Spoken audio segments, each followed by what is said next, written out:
على الفلاح.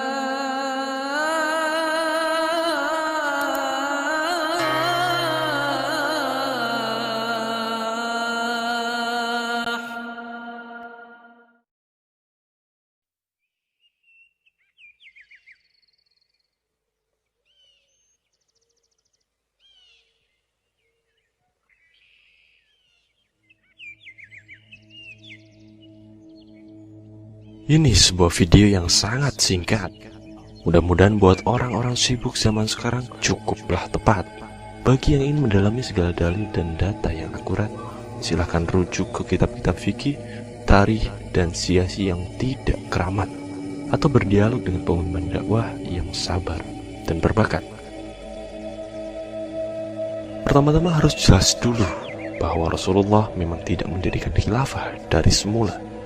Tapi Rasulullah mendirikan daulah Islam, itulah fakta yang dengannya masyarakat melayani secara sempurna. Hukum-hukum syariah menjadi tegak secara nyata. Hakim, gubernur, tentara, dan duta, semuanya memang ada. Ini tak lain untuk menjadikan dakwah Islam efektif ke seluruh dunia. Jadi Rasulullah memang mendirikan negara, walaupun bersahaja. Nah, khilafah itu adalah sebutan negara setelah Rasul tiada. Yang kedua, jadi yang perlu kita dalami adalah bagaimana sejarahnya. Muhammad diangkat sebagai Rasul itu tanpa campur tangan manusia.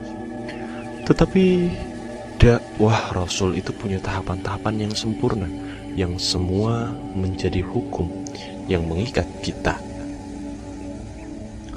Awalnya Rasul membina pribadi-pribadi manusianya, dimulai dari tauhid, dibina akliyah dan nafsiyahnya, diperkenalkan dengan ibadah dan akhlak lewat teladan yang luar biasa.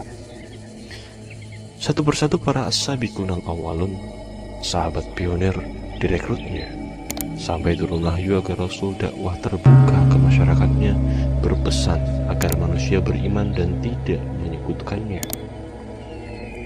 Juga Rasul membawa ayat-ayat yang mencela perbuatan durhaka, semacam membunuh anak-anak perempuan, berzina, atau berdusta, mengingkari tradisi Quraisy yang sekedar ikut-ikutan nenek moyangnya, juga menohok tokoh-tokoh jahiliyah, bahkan menyebut namanya.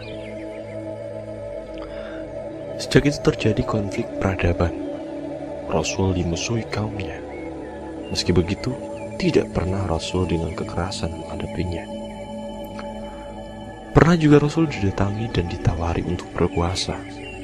Orang-orang Quraisy lewat pamanda Abu Thalib memintanya, kalau Muhammad inginkan harta, mereka akan kumpulkan harta. Kalau Muhammad inginkan wanita, mereka akan adakan kontes Miss Arabia. Lalu biarlah Muhammad memilih sendiri yang mana yang dia sukainya. Kalau Muhammad itu sakit, mereka akan carikan tabib terhebat di dunia. Kalau Muhammad ingin berkuasa, mereka akan jadikan raja. Yang penting Muhammad berhenti mengolok-olok tradisi zamannya. Tapi apa jawab Nabi kita? Andaikan jika mereka meletakkan matahari di tangan kanan saya dan bulan di tangan kiri saya, agar berhenti dakwah ini, lebih baik saya teruskan dakwah ini atau saya binasa karenanya. Subhanallah, begitu tegasnya. Ketika tekanan demi tekanan semakin berat terhadap jamaahnya, Rasul kemudian mencari perlindungan dari orang-orang kuat yang ada, yang bersedia masuk Islam, dan untuk melindungi cukup kekuatannya. Ada tokoh-tokoh itu siap memberi perlindungan, namun ada syaratnya. Ada yang syaratnya jangan bikin gara-gara dengar bersia. Ada yang syaratnya kalau kamu wafat, kami yang menggantikannya. Ada juga syarat lainnya. Tapi semua Allah Rasul ditolaknya. Rasul ingin dukungan orang kuat tanpa syarat apapun juga. Sepertinya utopia ya. Tapi tidak.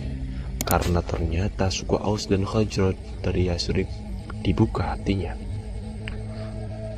Setelah sekelompok masuk Islam, lalu Mus'ab bin Umair dikirim membinanya. Di Yasrib, satu demi satu tokoh-tokoh kunci mendukungnya. Lalu Mus'ab melaporkan, tak ada rumah kecuali Islam memasukinya. Maka kemudian terjadilah Baiat Aqabah yang kedua. Inilah momentum terbentuknya sebuah negara. Muhammad diangkat menjadi nabi itu tanpa campur tangan manusia, tapi baiat umatlah yang menjadikannya kepala negara. Baiat adalah sebuah akad ketika orang-orang kuat siap membelanya, agar orang yang dibaiat siap dengan Islam memerintahnya. Maka kemudian Rasul hijrah, datang ke Madinah sebagai penguasa. Kaum Muhajirin dan kaum Ansor dipersaudarakannya.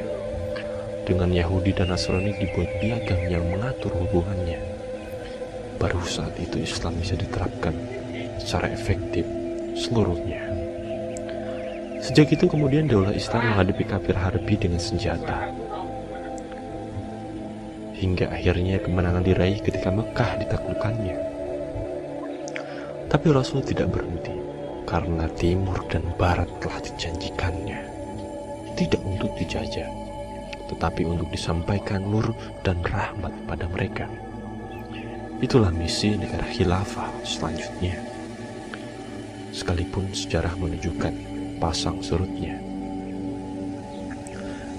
Tetapi hikmah tadi bisa kita runut, bahwa amat jelaslah orang-orang kuat yang sekarang berkuasa bisa berubah kapan saja kalau pikiran mereka terbuka dan nuraninya berbicara.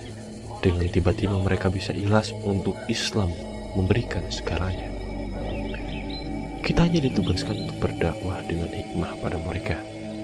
Selanjutnya biarlah Allah yang membuka hatinya. Ini juga rahasia revolusi damai di mana saja. Lihatlah bagaimana tahun 1991 adik kuasa Rusia mengganti ideologinya.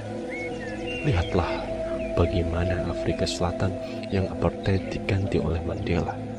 Lihatlah juga bagaimana 1998 Soeharto mengakhiri kekuasaannya. Apakah pergantian itu dengan pemilu atau kudeta? Tidak, tidak sama sekali.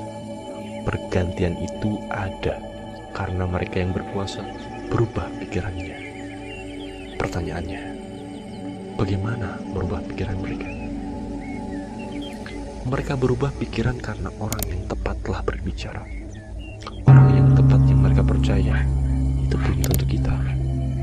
Tetapi dakwah kita akan memunculkan orang yang tepat di tengah mereka. Dan itu mudah bagi Allah mengatur semuanya. Allah akan mengubah nasib kita selama kita mengerjakan bagian kita.